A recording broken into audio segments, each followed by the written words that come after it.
An Indiana park ranger pushed open the door of a forgotten building in the woods. He expected dust, but never a basement filled with human bodies. Rows of them, perfectly preserved, tagged, stacked on metal shelves like they were waiting to be shipped to universities, every label pointing to a trafficking ring that had been running for years without a single trace. But the discovery didn't just expose a criminal network, it opened a family secret the ranger was not meant to know, because one of the bodies carrying a price tag and a specimen number was his own grandfather. Where are you watching from? And the time. The story begins. Marcus Thompson had worked as an Indiana State Park ranger for years, but that Friday afternoon, March 13th, broke every pattern he knew. He was running a routine patrol through the remote woods of Chattahoochee Bend State Park. He was checking for illegal camps and winter storm damage. A mile from the nearest road, something caught his eye, something he almost missed. Structures don't appear in these woods, not here, not this deep. He slowed his ATV. Through layers of overgrowth, a building hid between the trees. Vines strangled the walls, branches pressed against the siding like they were trying to push the place back into the earth. If he hadn't stopped, he would have passed right by it. Marcus stepped off the ATV. He walked closer. 2 stories, white wood siding, most of the paint long gone, boards across the windows, a crooked front door hanging on broken hinges. Whoever built this didn't want it found again. He lifted his radio. Base. This is Ranger Thompson. I've got an abandoned structure a mile north of the checkpoint. Looks old. I'm going to do a sweep. Copy that. Proceed with caution. He pushed the door. It shrieked in protest. Inside, darkness swallowed everything. Dust drifted in the beam of his flashlight. A reception area appeared. A desk, a row of chairs, thick dust on every surface. On the wall behind the desk, a faded sign read Langston Brothers Funeral Services, serving families since 1953. A funeral home, in the middle of nowhere. Funeral homes don't relocate, they close, or they leave something behind. Marcus moved deeper, a viewing room, silent, an office, empty, a preparation room where old tools still sat on the counter as if frozen mid-use. At the back of the building, he found a heavy metal door. The deadbolt hung open. Someone unlocked this recently, or never locked it at all. He pulled the door open. Stairs fell into darkness. The air grew colder as he descended. A sharp chemical smell hit first, formaldehyde, but beneath that, something older, something heavier. Earlier that week, he'd joked with another ranger that his patrols were always predictable. Nothing weird, nothing dangerous, nothing worth writing a report about. Here, in that stairwell, the joke stopped being funny. Most people will scroll away and forget this ever happened. But not you. You have stayed, so kindly subscribe, because some mind-blowing stories are coming your way. At the bottom of the stairs was another door, unlocked, too easy. Marcus hesitated, then he pushed it open. The cold that rushed out wasn't just temperature. It felt like the room exhaled. His flashlight cut through the dark basement. The beam swung left, then right, then it stopped, and so did he. Remains. Dozens of them. He staggered back. His flashlight slipped from his hand and clattered across the floor. Its rolling beam swept the room, revealing metal tables, storage racks, sealed containers, and human remains everywhere, but not decomposed, not scattered, preserved. Someone hadn't just stored these bodies, someone had studied them. The remains sat inside airtight glass tanks and heavy sealed containers. They were protected from the humidity of Indiana's climate. Some were intact, others dissected with precision, shelves filled with labeled anatomical elements, subjects laid out like clinical exhibits, tags, numbers, labels. Marcus forced himself to pick up his flashlight. His hands shook. He counted 10 metal tables, 24 preserved bodies, all positioned, all prepared, all waiting for something or someone. This wasn't abandonment. This was preparation. Along the far wall, filing cabinets, dozens of folders, documentation neatly arranged, untouched by time. Marcus's breath stuck in his throat. He pulled out his radio. "Base, this is Thompson. I need police and a medical examiner at my location immediately. I found human remains. Multiple. At least 24, possibly more. Static. Then, Thompson, say again. I found bodies, dozens of them, in a basement. They're preserved. This is a crime scene. Stay put. Units are en route." Marcus backed out of the basement. He forced himself up the stairs, through the door, out into the grey afternoon light. He sat on the steps. He tried to steady his breathing. 24 bodies, tagged, labelled, preserved. Who were they? How long had they been here? And who went through this much trouble to keep them untouched? Somewhere in those files was a pattern, and someone had built their entire secret life around it. 15 minutes later, sirens broke through the quiet woods. Detective Jonathan Reed arrived first. Grey hair, serious face, Indiana Bureau of Investigation. A man who'd spent more time with the dead than the living. Ranger Thompson. "That's me. Show me what you found." Marcus led him into the building and down the stairs. Reed stepped into the doorway. He stared for a long moment. Marcus watched his jaw tighten. "Jesus," Reed whispered. "How many?" 24. You touch anything?" "Just the doors." "And I pulled a few files. They're in my truck. And I grabbed a few files from the cabinet for documentation. They're in my truck." Reed moved through the basement, slow steps, careful steps, the steps of someone who had seen too much. "These aren't recent," he said.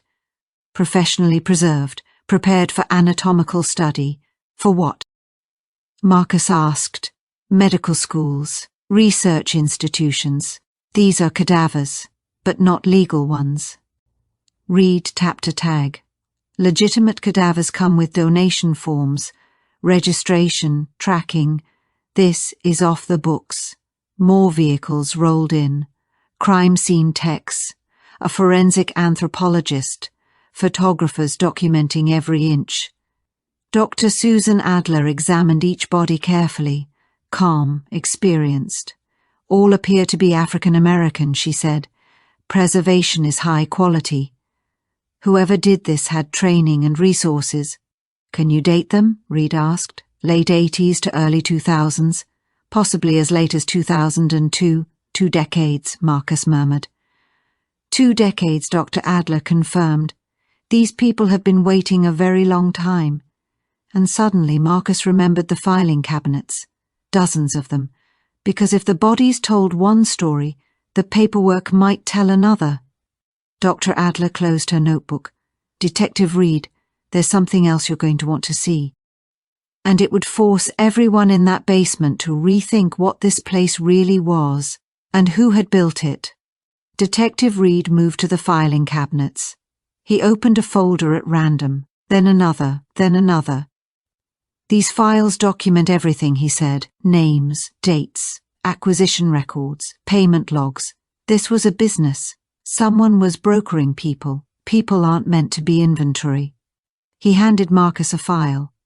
The header read, "Specimen 404th, Anthony Butler." Below, date of death, April 3rd, 1996. Acquired from family cremation request. Payment received $875.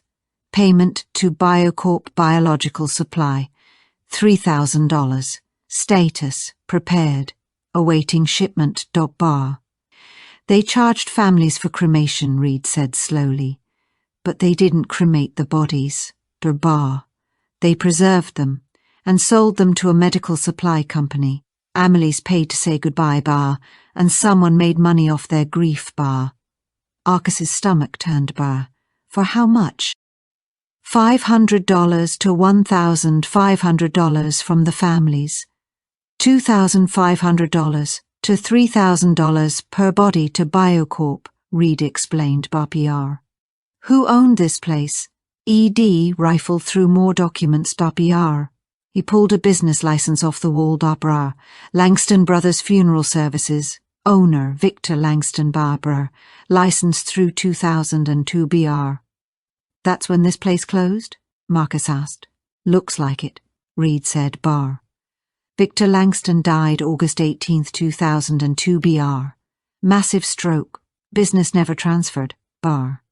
The bodies were waiting to be shipped. But Langston died first. They sat here, forgotten, for years. Bury. He work stopped only because the owner did, otherwise who knows how many more would have been processed. Burr. Arcus glanced at the preserved remains on the tables. 24 people. Bar. Sold like merchandise. Barber forgotten in a basement. Bar. We need to identify them. Their families need answers. Bar. We will, Reed promised. Br. Every single one. For days the crime scene team worked. Dr. Adler collected DNA, dental records, any trace of identity. Each folder helped, but the original files were incomplete.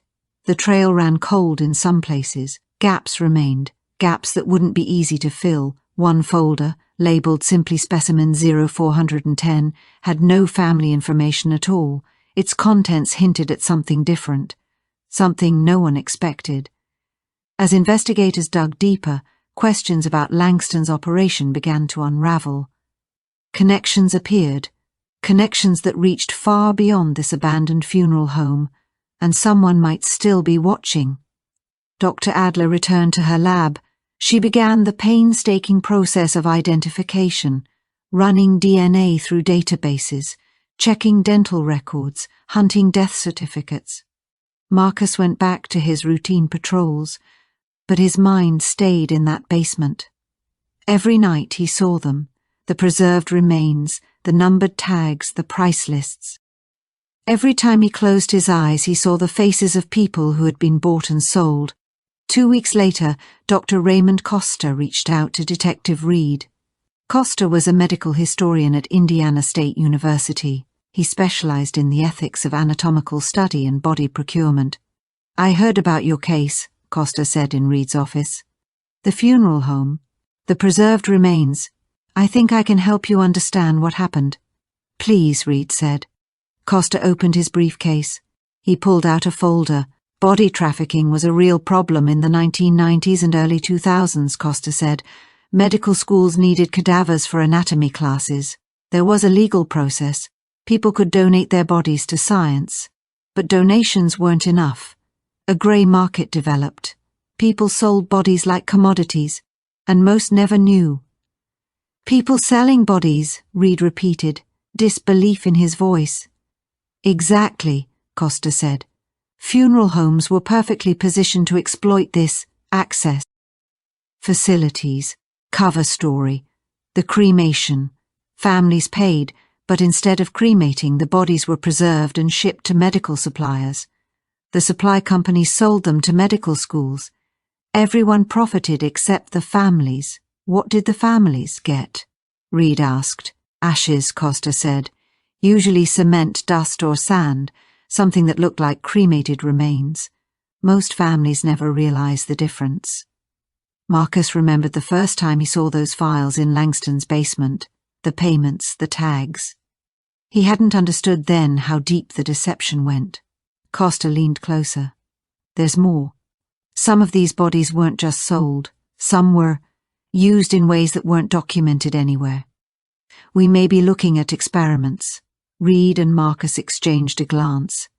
If Costa was right, the investigation was about to leave the basement behind and reach into a world no one expected. And someone connected to Langston's operation might still be alive, watching, waiting. Detective Reed leaned back in his chair. He rubbed his temples. How widespread was something like this? Costa shook his head. More than most people realize. In the 2000s alone, there were multiple scandals. The Tri-State Crematory in Indiana, the UCLA body donation program. But these abuses stretch back decades. What you uncovered isn't unique. It's just one that finally came to light. If one basement could hold dozens, What about the ones that never got discovered? Reed flipped through the files. They mentioned Biocorp Biological Supply, BR. Does that ring a bell? Biocorp, Costa said, leaning forward. Bar. They were a major supplier of cadavers across the southeast, from the late 1970s to around 2010 da BR. Indiana BR, Kentucky da BR, Alabama da BR, Tennessee, run by a Dr. Alan Prescott B. Barr. Was Barr. Prescott died in 2009 BR. The company shut down the next year. Records Barr. Supposedly destroyed Barr. Of course, Reed muttered. Oster opened a folder. Biocorp had agreements with at least 8 medical schools. F. Langston's bodies were meant for Biocorp. They were destined for those classrooms. S. Students learning anatomy in the 80s, 90s, early 2000s. Some of them were practicing on bodies that came from grey market operations. Do. Tours who trained decades ago. BRU. Knowingly handling bodies sold illegally. Re. D scribbled notes furiously. Oh, you have a list of those schools. BR Company. Ta slid a sheet across the table. Brar. Rookfield.BRM. Dykle College of Indiana.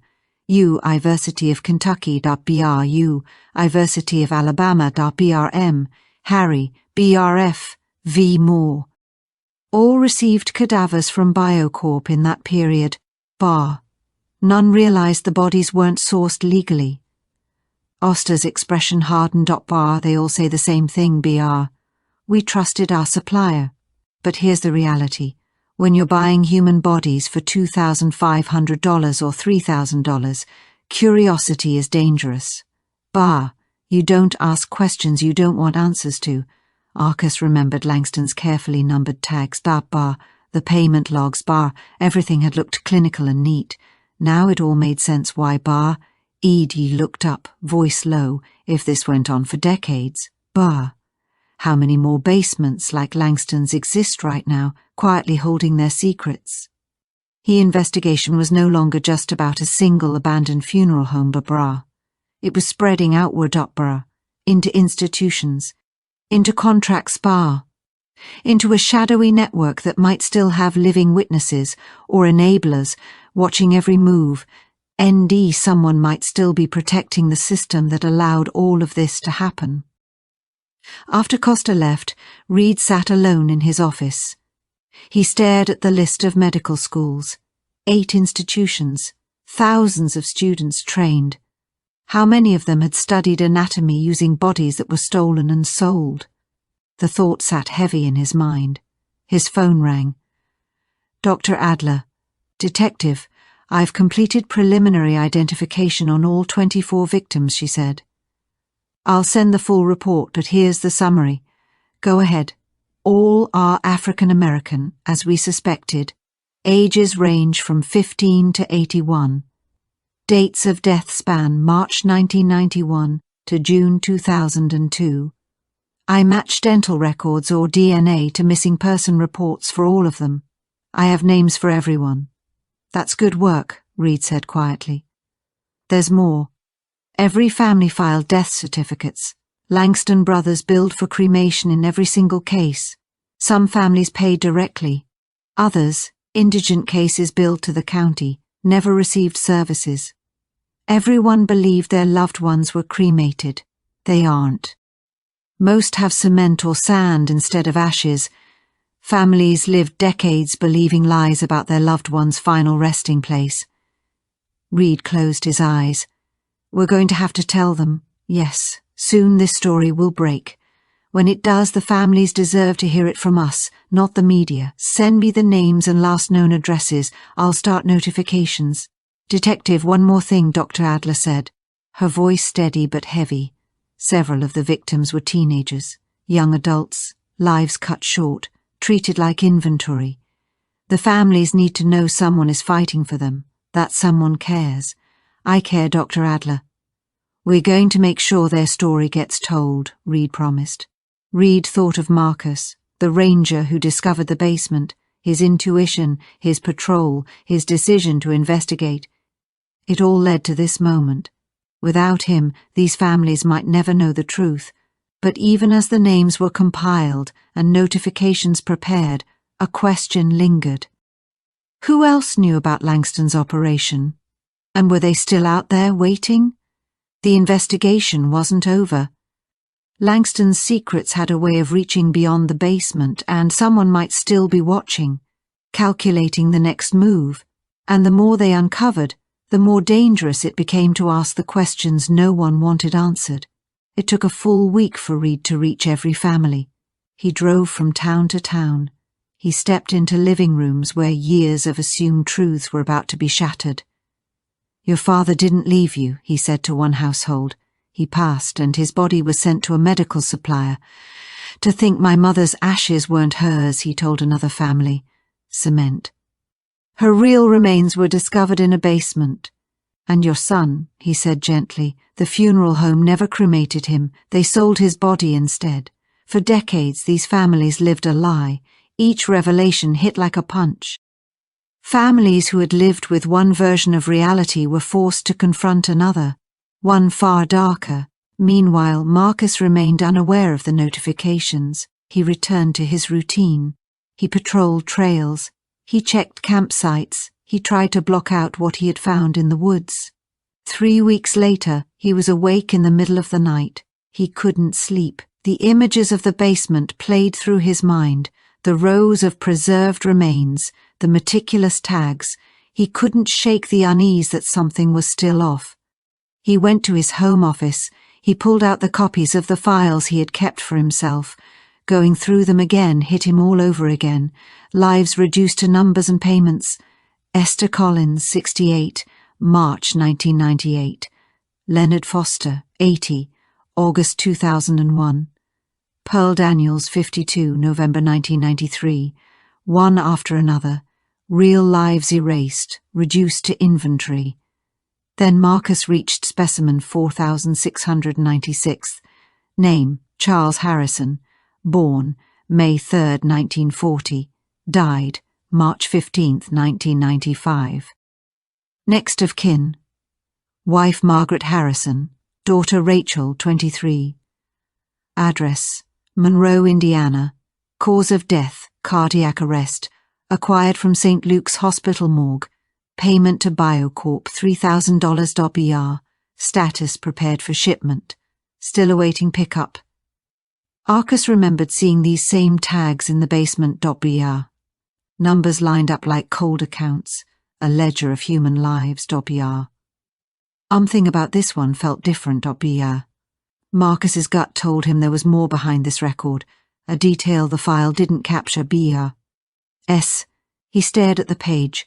A thought crept in.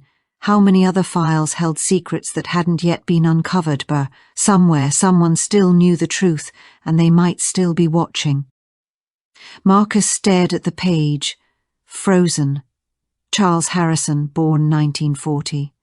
The name struck him.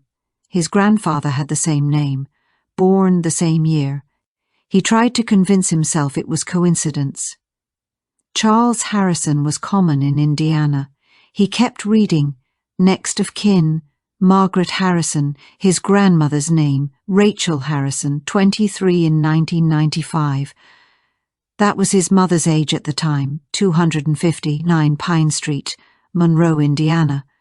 That was where his mother grew up. Before the family moved, the pieces were too precise, too familiar. Marcus's hands trembled. March 15th, 1995. The date his grandfather disappeared, his mother was 23. Marcus had been a toddler. He barely remembered the man who vanished. Now he realized his grandfather, Charles Harrison, was specimen 4696th. He dropped the file. He stood abruptly. He stepped back from the desk as if distance could make it untrue. No, it had to be coincidence, a common name, a matching address. It had to be. But everything lined up. Every detail, the date, the names, the address, the age. Specimen 4696 was his grandfather. He had walked past him weeks ago, photographed him, catalogued him, never knowing. Marcus collapsed into his chair. He held his head in his hands, his breath caught in his throat. The man his mother said abandoned the family, the man his grandmother had waited decades for, the man he thought had disappeared, was gone in the most unimaginable way. Weeks earlier, Marcus had logged the basement like any other crime scene. He saw it as evidence, not family. He couldn't stop the thought from forming. If this was true for his grandfather, how many others in that basement had stories tied to someone he knew? As the realization sank in, a question burned. If someone had profited from this, were they still out there, watching, waiting for the next step? He hadn't just uncovered a crime. He had uncovered a family secret no one had been ready to face. Marcus grabbed his phone. His hands were trembling so badly he almost dropped it. There was only one person he could call at this hour. Marcus. The friend who'd been with him since training. The one person who never judged silence or panic. "Marcus?" Marcus answered. His voice was thick with sleep. "Man, it's 3 a.m. What's going on? Can you come over?" Marcus's voice cracked. "Please, just come." Marcus didn't ask again. 15 minutes later, he stepped into Marcus's office. Then he stopped cold. Papers were scattered across the floor. Files were open. Marcus was sitting against the wall. His eyes were red. His breathing came in short bursts. "Marcus, what happened?" Marcus couldn't speak. He just pointed at the folder lying open in front of him. Specimen number 4109. Marcus lifted it slowly. He read a few lines. The colour drained from his face. "Marcus," he whispered, "is this who I think it is?" Marcus nodded. His jaw shook. "It's him. My grandfather. I didn't know. I didn't even think." He wiped his tears with both hands. 3 weeks ago I walked right past him. He had been inches away from the truth and never saw it. I photographed him, tagged him, treated him like evidence. And there it was, $3,000. That's what they valued him at, $3,000. Marcus eased down beside him. "I'm so sorry, man." "They thought he left us," Marcus whispered. "My mom spent her whole life believing he walked out. My grandmother still waits by the window some days, and he wasn't gone. He was in that basement." His voice broke. "How am I supposed to tell them that?" Marcus didn't answer right away. He just placed a hand on Marcus's shoulder. It was the kind of quiet comfort they used on hikers in shock. They never expected to use it on each other. "They need the truth," Marcus said, "even if it hurts." Marcus shook his head. "There's more. The file says he wasn't just stored, he was processed, fully prepared for prolonged anatomical study." He swallowed hard. That means they were going to divide him, sell parts of him to different institutions. He wasn't a person to them, he was inventory. The basement hadn't just held strangers, it had held a family history no one knew was missing. Marcus broke into tears again. Marcus stayed with him throughout the night, and as morning crept in, one question hovered over the room. How would his family survive the truth he now carried?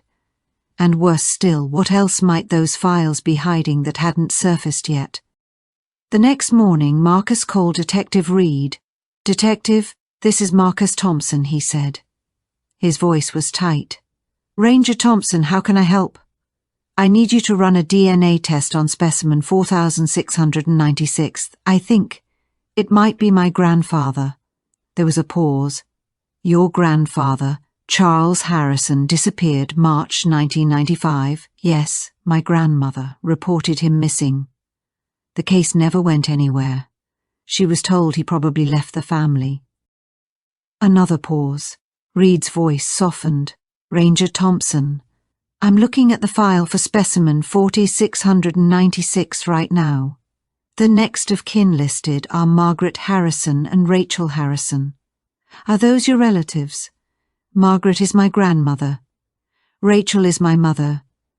Oh God. Marcus, I'm so sorry. We were going to notify your family this week. I didn't realize the connection with your last name. My mother remarried when I was young. I took my stepfather's name, Thompson. I was born Harrison. Does your family know? Not yet. I need to be sure first. Can you run the DNA? Of course. Can you come to my office today? I'll need a sample. That afternoon, Marcus went to the GBI office. Dr. Adler met him there. She held a small swab. Just a cheek swab. I'll compare it to the specimen. I'll expedite this for you, she said softly. You'll have results in a week. Thank you, Dr. Adler, Marcus whispered. I'm sorry you're going through this. I can't imagine what it feels like, she said. I just need to know, he replied. Then I can tell my family. For the first time, Marcus felt the weight of waiting. Not for evidence, not for discovery, but for confirmation that the unimaginable truth was real. The week dragged on. He patrolled trails, answered calls, but his mind was elsewhere. Specimen hashtag 4696, his grandfather, hung over him. He waited for the DNA confirmation. Marcus didn't know how he would tell his grandmother or mother once the DNA confirmed the truth, and even after confirmation the questions would remain. Why was his grandfather taken? Who profited? And were there others still lost, waiting to be uncovered? The basement had been just the beginning. The story wasn't finished. 6 days later, Marcus's phone buzzed. Dr. Adler's voice came through, quiet but firm. The DNA is a match, she said. Specimen 4696. That's your grandfather, Charles Harrison. I'm so sorry. Marcus sank into the seat of his truck. He let the words settle. He had known it in his gut, but confirmation made it undeniable. And there's something else, she added. Your grandfather's body was preserved as a full anatomical specimen, professionally prepared for educational use. It's intense, and you'll need to be honest with your family about it. Marcus exhaled slowly. I understand. Thank you for being straightforward. The truth was heavy, but at least it was finally known. He drove to Monroe. His mother waited on the porch. Rachel hugged him tight. Worry was etched into her features. What's going on? She asked. I need to tell you and Grandma together, Marcus said. He tried to steady his voice. Inside, Margaret's sharp eyes met his. Time had aged her body, but not her presence. Marcus, baby, what is it? She asked. Marcus's mind flashed to the basement. The tables, the numbered tags, the rows of preserved bodies. Weeks of investigation had led here. He swallowed hard. Grandpa, he's been found, he said. Silence filled the room. The reality sank in. This was only the beginning. Answers would bring more questions, more heartbreak, and perhaps the first clues about how far the truth had been hidden. In that quiet living room, Marcus realized something. The story he had uncovered wasn't just about discovery. It was about facing a family history no one had been ready to confront. Marcus sank into the chair across from his mother and grandmother. His hands trembled. There was no gentle way to begin. 3 weeks ago on patrol I found an abandoned funeral home, he said slowly. In the basement, there were 24 bodies. They'd been preserved, prepared for sale to medical schools. Families were charged for cremation that never happened. The funeral home sold the bodies instead. His grandmother pressed her hand to her mouth. Her eyes were wide, trembling. He swallowed hard. His voice caught. And one of them was Grandpa Charles. His mother leapt to her feet. Panic flashed in her eyes. What? Specimen 4696. Charles Harrison, born 1940, died March 15th, 1995. DNA confirmed it. He's him. Margaret shook her head violently. Tears spilled down her cheeks. No, Charles left us. He left in March 95. He didn't die. He left. He didn't leave, Marcus said firmly. His own voice wavered. He died. A heart attack. The hospital morgue released him to Langston Brothers funeral services. They were supposed to cremate him, but they didn't. They preserved him, prepared him for sale, priced him at $3,000. His mother sank slowly into her chair. We never paid for cremation. We never got ashes. We trusted the hospital to handle it. Marcus's jaw tightened. The hospital was part of it. They had a deal with Langston. Unclaimed bodies. Patients without family. Even indigent cases. They'd release the bodies to Langston. Langston processed them and paid the hospital a fee. The truth was more than betrayal. It was a network of deception through institutions they had trusted. His grandmother's hand shook. All this time, he was there, she whispered. Marcus nodded slowly. Yes, and there's more we need to find out. How many others like him were lost the same way? This isn't the end. But Charles wasn't unclaimed, Margaret said. Her voice trembled. I was his wife. Rachel was his daughter. We were there when it happened. Marcus leaned forward gently. Did you see him when he passed? She shook her head. Tears blinked free. No. He died in the emergency room suddenly. By the time we got to him, it was over. They had us wait in a separate room and ask questions about cremation, about money. We told them we couldn't afford anything. They promised the hospital would take care of it. And after that, we never saw him again. A single label, indigent, had turned his grandfather into someone no one could claim. That's when they took him, Marcus said quietly. The hospital released him to Langston Brothers. That's how he became specimen 4696. Rachel's face crumpled. She sat down. Tears ran freely. All these years I told everyone my father had abandoned us. We thought he left, disappeared without a word. We never received a body, never got ashes, nothing. I believed he didn't want us. For decades I blamed him. All of it was a lie. Marcus reached out and gripped her hand. I know, Mom. I'm so sorry. Margaret's eyes drifted to the mantel, to the small urn that had sat there for years. She picked it up with shaking hands. I couldn't bear not having something to hold on to. I went to another funeral home and asked for something, anything. They sold me this urn, said it was ashes from unclaimed bodies. It wasn't him, but it gave me something to pray over. She opened it. A small handful slipped through her fingers. This isn't him either, is it? The room grew heavy, silent, unbearably still. If the hospital and Langston could do this to Charles, how many others had vanished? How many families had been handed lies and empty urns? The basement wasn't just a crime scene. It was a window into stolen lives, broken families, secrets that had been waiting to be exposed. But Charles wasn't unclaimed, Margaret said, her voice trembling. I was his wife. Rachel was his daughter. We were there when it happened. Marcus leaned forward gently. Did you see him when he passed? She shook her head, blinking back tears. No, he died in the emergency room. Suddenly, by the time we got to him, it was over. They had us wait in a separate room and ask questions about cremation, about money. We told them we couldn't afford anything. They promised the hospital would take care of it. And after that, we never saw him again. A single label, indigent, had turned his grandfather into someone no one could claim. That's when they took him, Marcus said quietly. The hospital released him to Langston Brothers. That's how he became specimen 4696. Rachel's face crumpled as she sat down, tears running freely. All these years, I told everyone my father had abandoned us. We thought he left, disappeared without a word. We never received a body, never got ashes, nothing. I believed he didn't want us.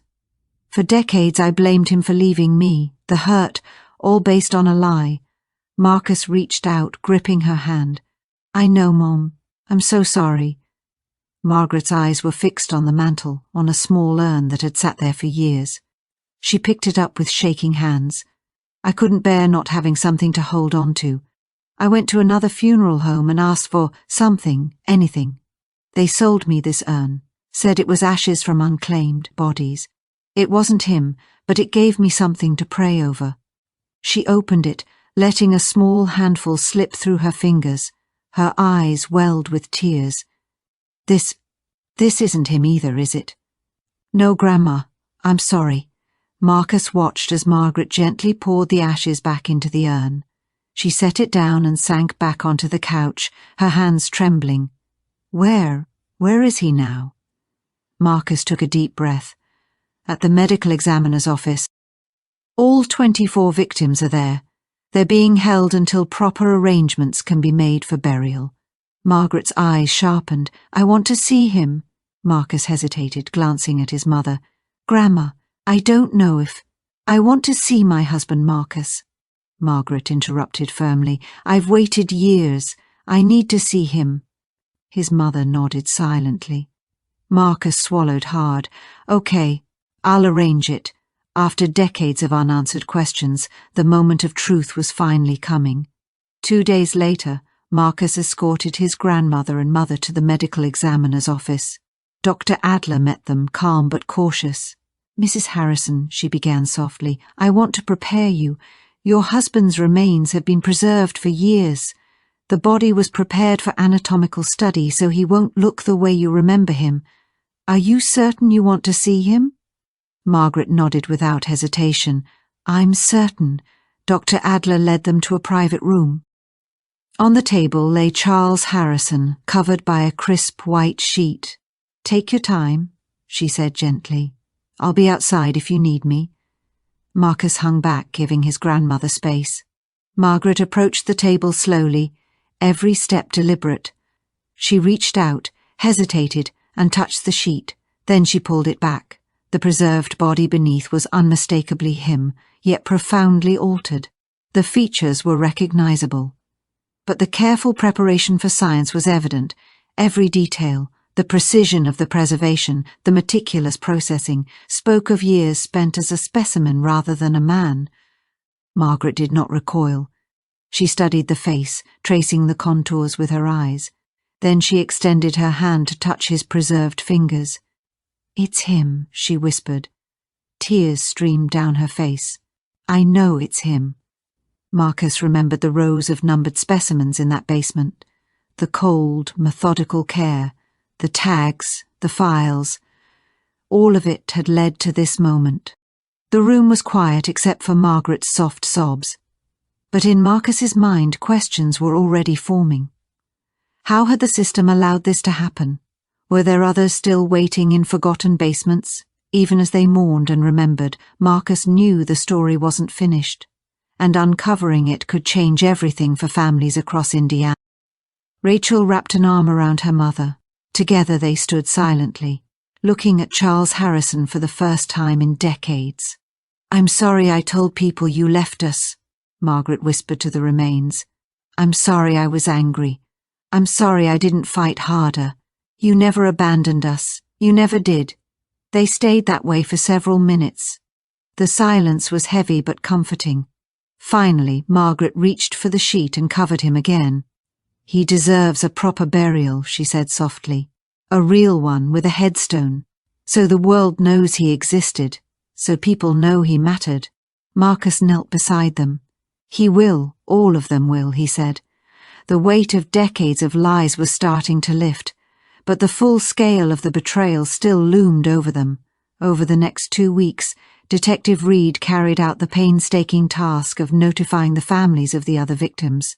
Each conversation brought grief, shock, and disbelief.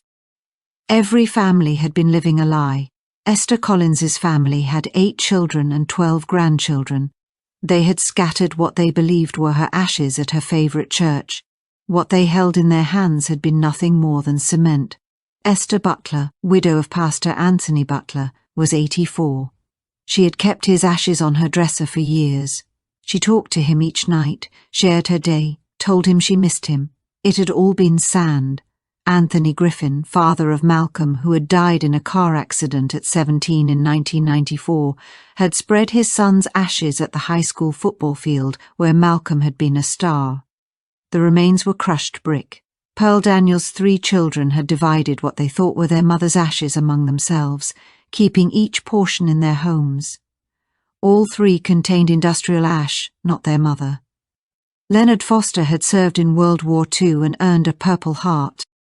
His family had buried what they believed were his ashes with full military honours at a veteran cemetery, but it was concrete dust. 24 families, 24 shocking truths. 24 urns filled with lies. The story exploded nationally in early April. Jennifer Tate, a reporter with the Atlanta Journal-Constitution, had been following the investigation closely. Her article laid bare the scheme, the abandoned funeral home, the preserved bodies, the medical supply company, the families who had been deceived for decades. It quickly went viral. News outlets from CNN to NBC to Fox all covered the story. Victor Langston's name and face were everywhere, the man who had stolen and sold bodies like merchandise. But Langston died in 2002. No arrest could be made, no trial held. Justice seemed impossible. Only his family bore the weight of his actions in the public eye. Benjamin Langston, 58, Victor's son, ran a legitimate funeral home 20 miles away from his father's former operation. He had never been involved in his father's crimes, yet the media frenzy destroyed his business overnight. Protesters gathered outside, windows were shattered, reputation obliterated, all because of a name. Benjamin called a press conference. He stood stiffly before the cameras, reading from prepared notes. He said, "My father, Victor Langston, served this community for years. These allegations are false. This is an attack on his Brookfield and our family. My father would never commit such acts. Someone is trying to destroy his legacy." He refused questions and walked away. The denial did little to slow public outrage. The evidence was irrefutable: photographs, DNA results, meticulous files, testimonies from the families themselves. Every attempt to deflect only fueled anger. The public demanded accountability. But with Victor Langston dead and no one in the system willing or able to face justice, the question remained: would anyone truly pay for what had been done? For Marcus and Detective Reed, the fight was far from over. The victims deserved more than headlines. They deserved recognition, closure, and justice, no matter how delayed. Meanwhile, Marcus wrestled with his frustration and anger. His supervisors had made it clear: stay silent, don't talk to reporters, don't make waves, let the investigation run its course quietly. Then Sheriff David Owens summoned him to the office. Owens was 67, a fixture in the county for 40 years. He valued stability and hated scandal. "Ranger Thompson," Owens said, eyes sharp, "I've been hearing you've been speaking to reporters about the Langston case." "I haven't spoken to anyone," Marcus replied. "That's not what I'm hearing. Apparently you gave an interview to the reporter from Atlanta." "I didn't. Jennifer Tate reached out to me. I told her to contact Detective Reed." Owens leaned back, steepling his fingers. "Make sure it stays that way. This case is bad for the county, bad for tourism, bad for business. We don't need a park ranger stirring up trouble." Marcus felt heat rise in his chest. Stirring up trouble. 24 people were taken from their families and sold. That's not trouble, that's injustice. "They weren't murdered," Owens said firmly. "They died of natural causes. What happened after that is unfortunate, but it was years ago. Let it go. Let it go." Marcus's voice tightened. "My grandfather is one of the victims." Owens's expression softened slightly. "I know, and I'm sorry about that, but making a spectacle won't bring him back. It'll just cause more harm to the community." "The community needs the truth," Marcus said, voice low but steady. "The community knows," Owens replied. "The story's out there, the news has covered it, but Marcus knew the truth wasn't fully out there. Not the scale of the crime, not the family's pain, not his grandfather. The more he stayed quiet, the more he felt the weight of silence pressing on him. Justice wasn't just headlines. It was remembering the lives stolen. It was making sure they mattered. Marcus left the office. He stormed back to his truck. He knew one thing for certain. He couldn't stay silent. Not when the people he loved were part of the story. Everyone knows, Owens said, his voice flat. It's time to put this behind us, bury the bodies, hold a private memorial, move on. Don't make it bigger than it is. And justice? Marcus's voice shook, barely contained. Justice for who? Langston is dead. Prescott is dead. No one will face charges. Are we just supposed to pretend none of this happened, and the medical schools? Marcus pressed, leaning forward. The ones who bought the bodies? That's outside our jurisdiction, Owens replied. Federal issue. Let the FBI handle it. Marcus's eyes narrowed. The FBI isn't investigating this. Then maybe there's nothing to investigate, Owens said. Maybe the schools acted in good faith. Maybe they didn't know. Marcus slammed his hands on the desk. So I'm supposed to stay quiet? Owens leaned back, calm but unwavering. I'm asking you to be smart. You work for the county. Everything you say reflects on this department. Staying silent protects you and all of us, and if I don't...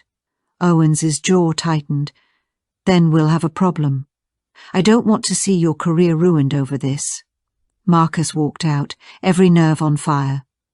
That night he lay awake, haunted by his grandfather's face, haunted by the families betrayed, haunted by Sheriff Owens's warnings, haunted by Benjamin Langston's deflection, haunted by the schools pretending ignorance.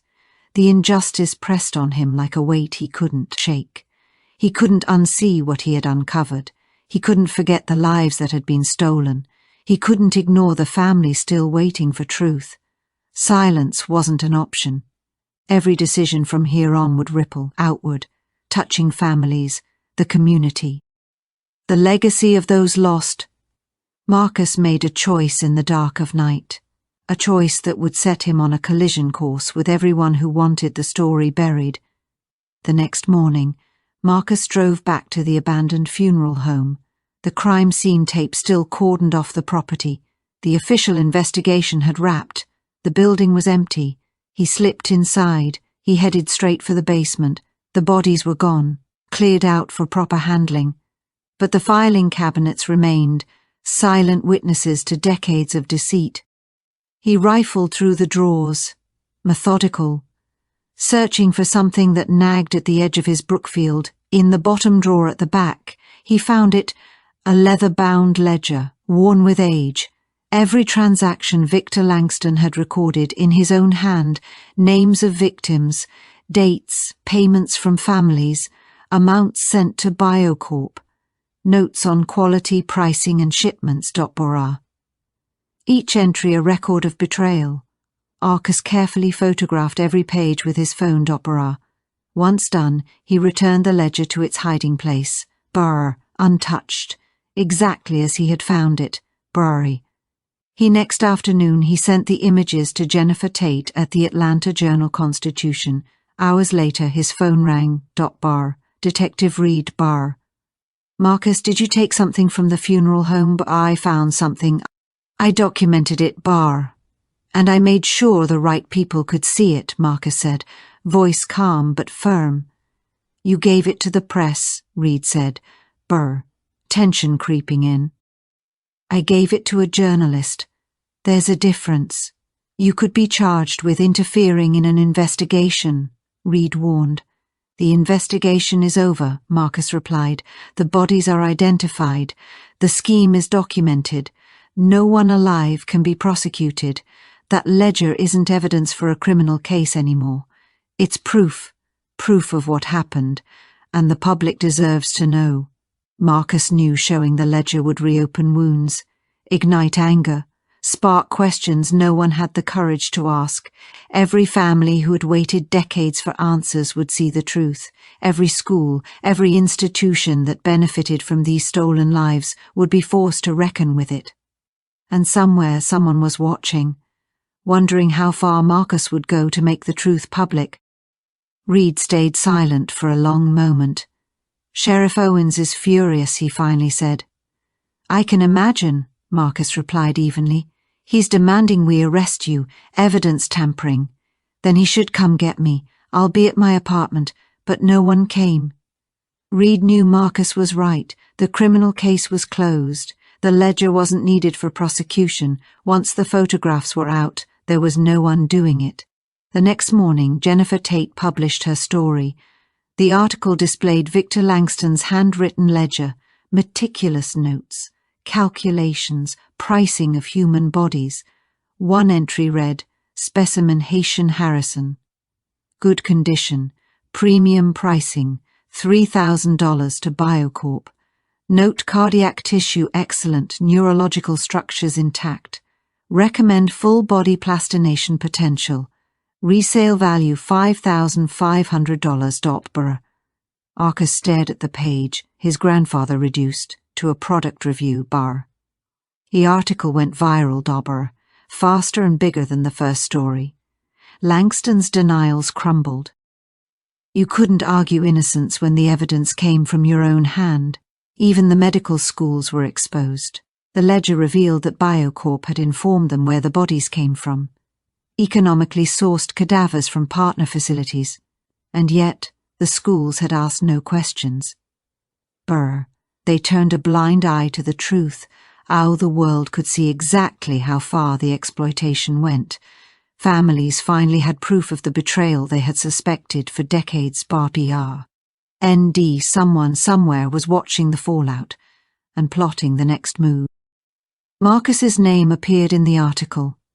Jennifer Tate credited him for discovering the ledger and for ensuring the public saw it. Within hours his phone rang non-stop. Some calls were supportive. Many were not. You've ruined that family's name. Why are you stirring trouble? Let the dead rest. Then the threats started. Emails, letters, anonymous calls. Keep your mouth shut or you'll end up like your grandfather. You think you're a hero? You're just asking for trouble. Watch your back, Ranger. The threats escalated. Some mentioned where he lived, where he worked, even his daily schedule. Marcus reported everything to Detective Reed. Reed assured him they were taking it seriously. Patrols near Marcus's apartment were increased. But it did little to calm the anxiety. His mother called. Her voice shook. Please, Marcus, stop. Just let this go. I can't lose you too. Then his grandmother called, her tone soft but firm. Marcus, baby, I know you were doing this for Charles, but it's not worth your life. Please be careful. His supervisors summoned him next. Sheriff Owens was waiting. Ranger Thompson, you've become a liability. Your actions have drawn negative attention to this department. Effective immediately. You're on administrative leave pending an investigation. Investigation of what? Marcus asked. He couldn't believe it. Your handling of evidence, your statements to the press, your conduct during the Langston case. Owens said sharply. I found the bodies. I reported them. I helped identify them. How is that misconduct? You removed evidence from a crime scene and shared it with a journalist, Owens said. The ledger wasn't tagged evidence, Marcus replied. It was in an unsecured drawer after the investigation closed. I documented it, photographed it, and ensured the truth got out. Every call, every letter, every accusation. All reminders that exposing the truth came with a price. The threats weren't random. Someone wanted the Langston story buried. Someone was watching him. And Marcus knew the fight wasn't over. The ledger had opened a door. Now the people on the other side were ready to act. Owens's stare didn't waver. That's not for you to decide. Marcus pushed back his chair and stood. No. What you really mean is you want me gone because I embarrassed you, because I refused to stay quiet, because I told the truth you didn't want out. You're suspended for 6 weeks. Go home, Ranger. Marcus walked out without another word. At home, his apartment felt smaller. The silence made the threats feel louder. His job hung by a thread. His mother and grandmother were terrified, and every time he thought about stepping back, he remembered the cold basement, the preserved bodies, his grandfather tagged like inventory. Someone had stolen more than bodies. They had stolen years of truth from families who never stopped wondering. Marcus set up his phone. If the department wanted him to disappear, he'd do the opposite. He hit record. My name is Marcus Thompson. I'm an Indiana State Park ranger. Earlier this month, I walked into an abandoned funeral home and found 24 human beings who were never cremated, people prepared for sale to medical programs. Their families were told lies. One of them was my grandfather, Charles Harrison. He paused, steadied himself. For speaking up, I've received threats. I've been suspended. I've been told to drop this and fade into the background. But I won't. These families deserved honesty years ago. They deserve it now. Marcus leaned closer. My grandfather wasn't a product. He was a husband, a father, a mechanic who worked double shifts so his family could have a better life. When he died, he was taken before any of us had a chance to say goodbye. That's not something I can ignore. And if pushing for answers costs me a job, or puts a target on my back, then so be it. When the threats wouldn't stop, Marcus decided he had one last thing to say. He sat in front of his phone. He hit record. He spoke directly to whoever thought fear would shut him down. If you're the one hiding behind those threats, hear me. I'm not disappearing. I'm not backing away. I'm not going silent. This story is bigger than you, bigger than me, and it's not dying because you're scared of the truth. And if something ever does happen to me, this video will show exactly why. The truth is already moving. He uploaded it everywhere, YouTube, Facebook, Twitter.br. He tagged every agency and every school involved. Within minutes, the view count started climbing like someone had just lit a fuse. By sunrise, it had blown past anything he expected. Millions of views, thousands of comments. Suddenly, Marcus wasn't a target in the shadows anymore. He was too visible to touch. To his grandfather's dignity, and people finally stopped talking about Specimen 7 and started saying Charles Harrison. The threats vanished overnight. No one wanted to prove Marcus's point by hurting him now. Sheriff Owens backed off. He ordered the internal investigation closed. Marcus was reinstated with full pay. Benjamin Langston stopped trying to defend his father entirely. The medical schools scrambled to save their reputations. Brookfield University, Medical College of Indiana, University of Kentucky, they all issued apologies, admitted they never checked where the bodies came from, and promised new oversight. They even set up scholarships in the victims' names. It wasn't the justice Marcus wanted. The men responsible were dead. No trials, no sentences. But at least the truth was no longer buried.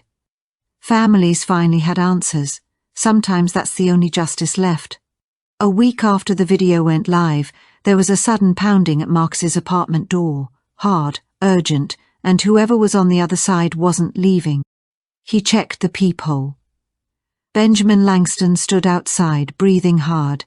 Marcus opened the door but left the chain in place. "What do you want?" Benjamin leaned close, not angry, not yelling, but with something in his eyes that made Marcus's stomach tighten. And before he spoke, Marcus realized this wasn't about defending his father anymore.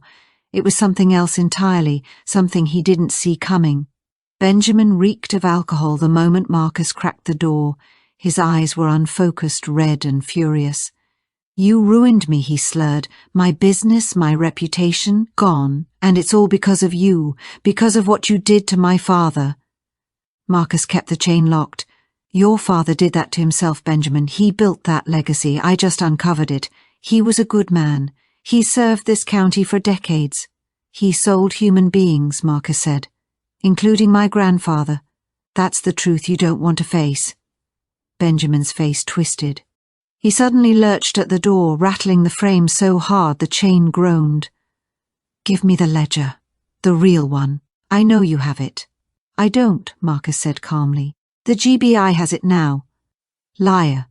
You took it. You leaked it. You made sure everyone saw it. I took photos. Then I left it in the drawer. Reed collected it later. That's the truth." Benjamin yanked the door again, harder. The chain stretched, gave way, snapped. The door blew inward. Benjamin stumbled into the apartment, nearly falling over. Marcus stepped back, phone raised. He never stopped recording. Benjamin swung wildly, missing by several inches, then crashed against the wall. "I'm going to sue you," Benjamin shouted. "I'll take everything you have. Slander, defamation. You destroyed my family's name." "Go ahead," Marcus said quietly. "Sue me for telling the truth. Let's see how far that gets you." Benjamin tried to swing again. Marcus stepped out of the way. Benjamin slipped. He hit the floor. He stayed there, broken, shaking, drunk and exhausted.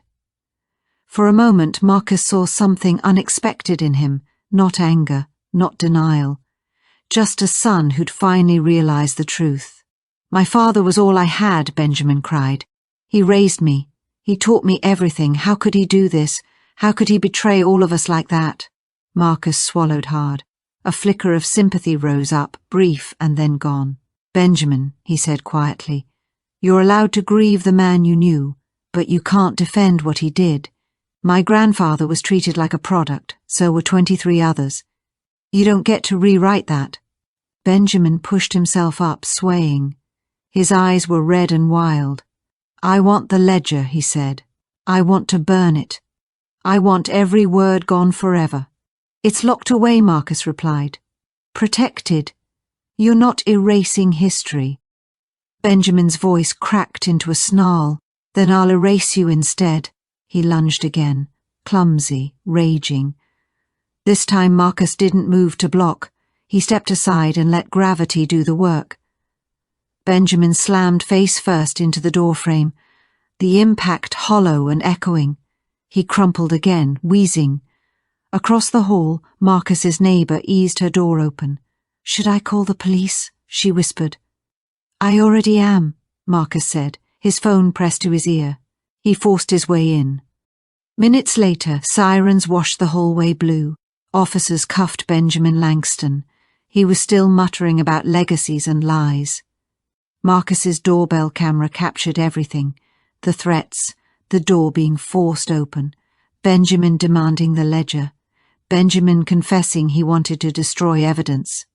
And just as the officers led him away, Benjamin looked back, with a hollow stare, a hint of dread settling in his expression, as if he finally understood that the truth he fought so hard to bury was the thing swallowing him whole. But Marcus didn't know yet. Benjamin wasn't the only Langston who had something to hide. The next knock at his door would pull him even deeper into a secret the county had been covering long before the ledger ever surfaced. On November 12th, 8 months after Marcus uncovered the bodies, the funeral finally took place. More than 1,000 people came.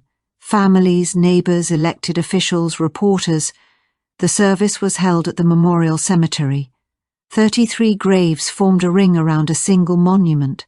The monument stood 12 feet high, carved from black granite, the lettering at the top in gold, in Brookfield, of the stolen victims of the Langston body trafficking scheme, 1994 to 2021.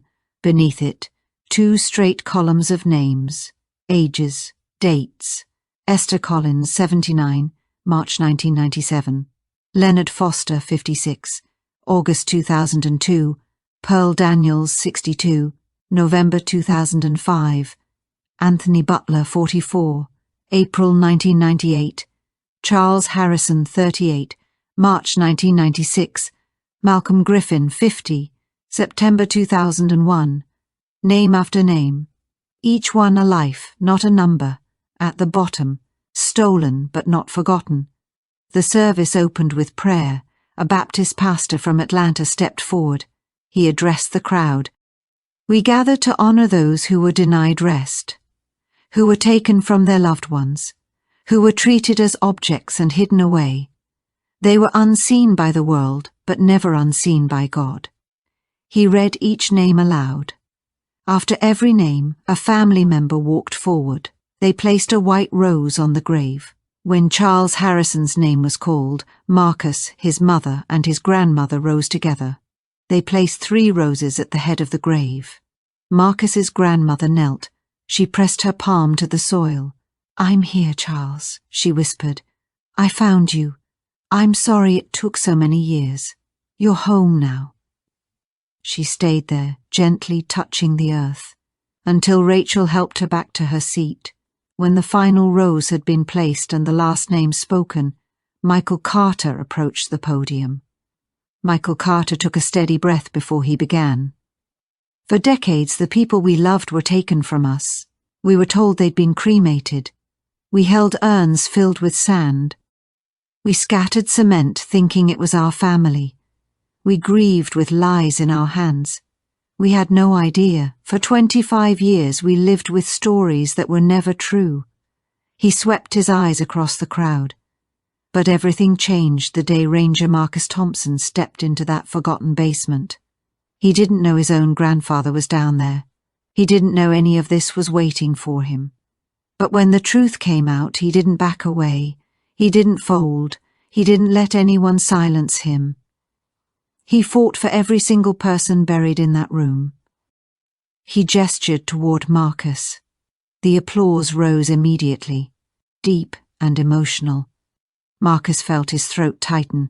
"Today," Michael continued, "we finally lay our loved ones to rest the way they should have been laid to rest all along, with dignity, with respect, with their names spoken out loud, not hidden in a back room.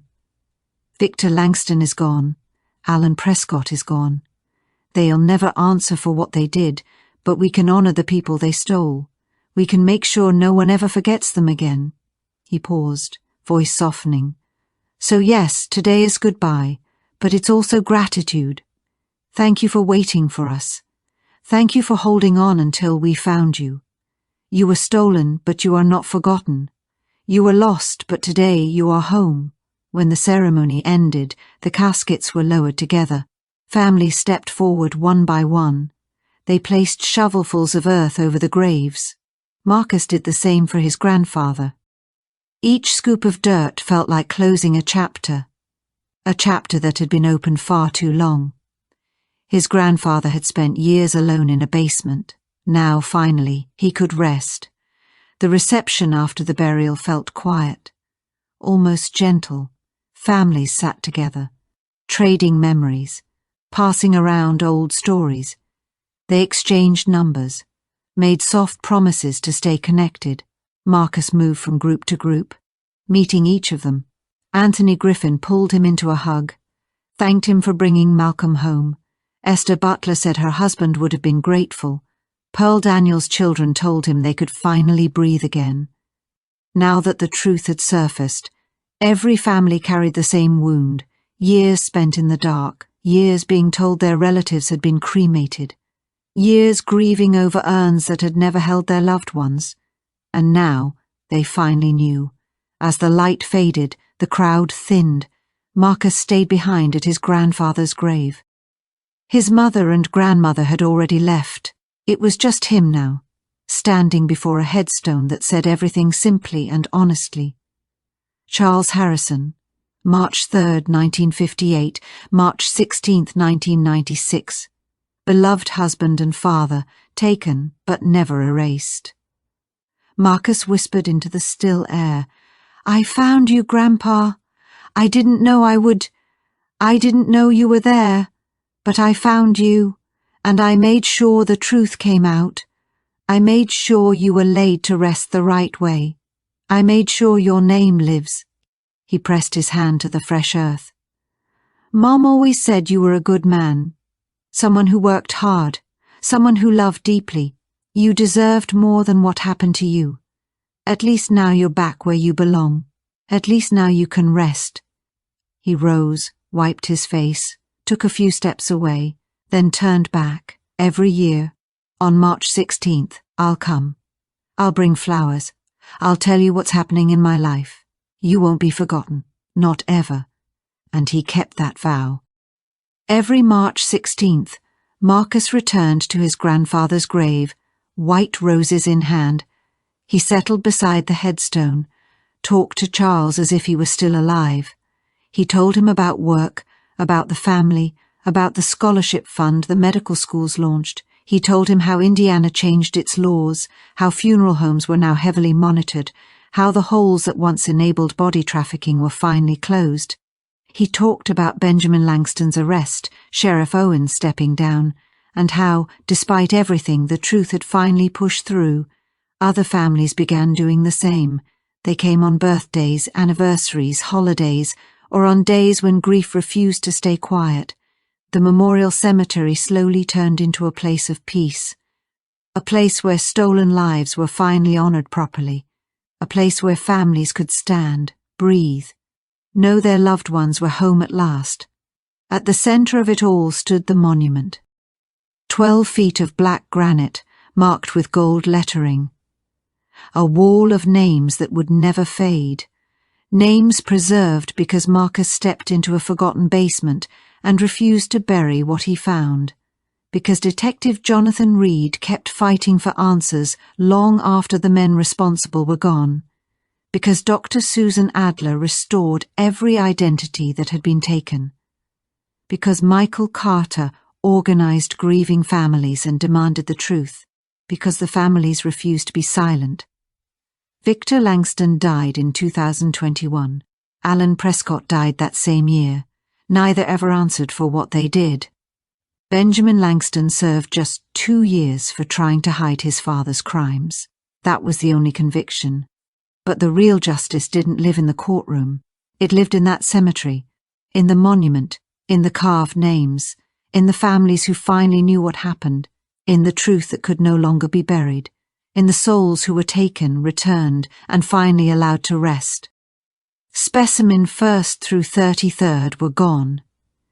In their place were real people, with names, lives, and families who loved them.